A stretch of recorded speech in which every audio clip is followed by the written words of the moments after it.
it's really tough to make an impression with the timesheets as close as they are. Yeah, it really is, and you look at the difference that a few tenths of a second makes, and certainly for Rinaldi, the 18th fastest rider that's won races in this class and being top 6 in the World Championship. If he finds half a second, he moves up pretty close to basically being inside the top 10, and then you look at it and say, oh, Rinaldi's having a great day. Half a second makes that difference, and half a second in the past wasn't that massive step, but now it is, and that's where it becomes so difficult for so many riders out there. And actually, Alvaro Bautista said it to me a couple of times when I've talked to him about Superpole sessions, and he said, you know, it's even less than that. 1/10 can be 4 positions, and that's such a big swing on such a critical moment in the weekend as well. Yeah, exactly, and the Superpole session is ultimately what conditions your whole weekend now, and if you qualify in those front few rows of the grid, you give yourself the chance to be able to have a really good weekend, and if you don't, you give yourself a lot of work to do. And you can see Bulega now coming across the line and showing the importance of those few tenths of a second. Nicolo Bulega, fastest of anyone today by 4/10 of a second as well. That is a sensational lap from Nicolo Bulega. Faster even than the Superpole lap record set by Garrett Gerloff in 2023, a 1:35.453. Obviously, we didn't have dry weather conditions for that lap record to be broken last year, but that's astonishing from Nicolo Bulega. And all in the final sector as well, more or less. He was only a 10th up after 3 completed sectors on Toprak's time. Yeah, he's a quarter of a second faster in that final sector than anyone else has gone, and we can see Sam Lowe's coming through the 3rd sector. This is going to be interesting to see what he can do in the final sector, because there's only a few hundredths of a second between them, but it was in this final sector that Bulega made his big step. Dave, Andrea Iannone just coming back out for what's going to be a very short sprint at the end of this free practice 2 session. I think you've got a bit of an update on what's been a tough session for him. Yeah, it's been a tough day for Andrea Iannone in the Go 11 team. He's been reporting that he's not happy with the setup of the front end of the bike. They've kept changing the setup. That's why he's been back in several times, hasn't done as many laps in this session, just trying to find a setup for the front end that he is happy with here at Magny-Cours. Thanks very much, Dave. And obviously that's all about having the feeling on the bike with which you can make lap time, so pretty critical for Andrea Iannone. He's down in 15th position. Meanwhile, another Andrea Locatelli moves himself up into P3, and that's ahead of Toprak Razgatlioglu with 2 minutes remaining here in free practice 2. So 4th rider into the 1:35s now today in Magny-Cours, and a decent effort for Locatelli. Yeah, plenty of riders starting to put in fast times here at the end of the session, probably just doing a little bit of a run with those new tyres at the end of it, and we saw Jonathan Rea move up into 5th fastest before Locatelli moved on to the top 3 spots there, so good from Yamaha to be able to see that from Rea as well, but Locatelli there only 100th of a second slower than Sam Lowe's, and good time there from Lockie. You can see here traffic though, Garrett Gerloff just holding up Dom Jager there into that final sector. Yes, Gerloff 1.5 seconds down after 3 completed sectors, and he's now moved out of the way. Egerter coming through on a pretty fast lap, half a second down after 3 completed sectors. We'll see what he does now in sector 4. Alex Lowe's on an improved lap. Looked like Remy Gardner there might have run off the circuit altogether through the Lycée complex. We'll see if we pick him up in a couple of moments.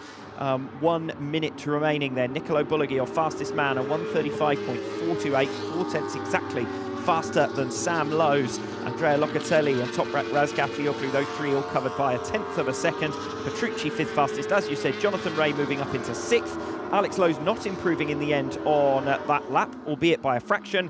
And here is a miserable end to a miserable day for Andrea Iannone, who has come to grief with less than a minute remaining in free practice 2. Yeah, that looks gets down at turn 13, and obviously until they're able to clear that bike, the yellow flags will be out, which will mean that we mightn't see an improvement from Toprak here at the end of this session. So for Razgatlioglu, he's led the way for most of the day. He's going to end up 4th fastest on the combined times.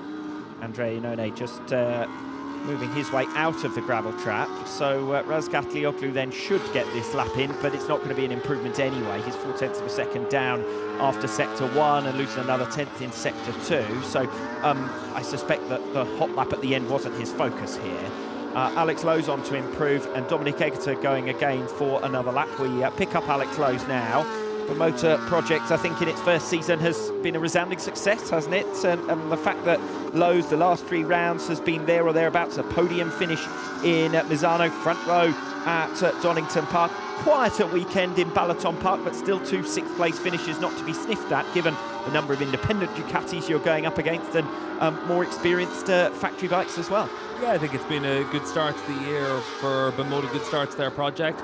But I think that for Axel Bassani, he's been the interesting one, because other than Misano, it's been a really tough season for him. And coming into the year, we had expected that he was going to make a big step forward. But for Bimota, as the year has gone on, there has been more and more of a difference between Lowe's and Bassani. And that's where, hopefully for Axel, he's able to make that step in the final third of the season, just to give himself a chance to get himself back to the front. Because we saw in Misano just how good he can be with that bike and package.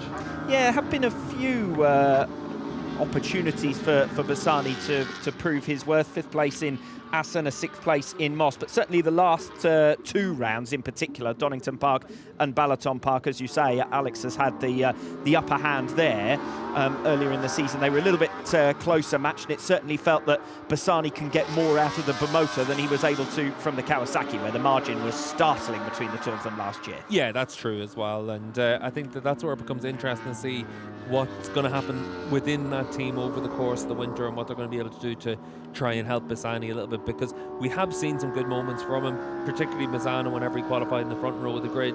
But for Bassani, we've still seen it where that single lap qualifying pace has been the problem, and he's made a step forward compared to when he was on the Kawasaki, but he still would expect to be a little bit closer to the front than on that 5th or 6th row of the grid so often. Yeah, it's a good point about Superpole, because the first 4 rounds of this season, Alex Lowe's didn't have good qualifying results, and you saw just how hard it was then to make up positions. The Bimota does have its strengths, but it also has a couple of deficiencies that makes it tougher for it to make its way through the field.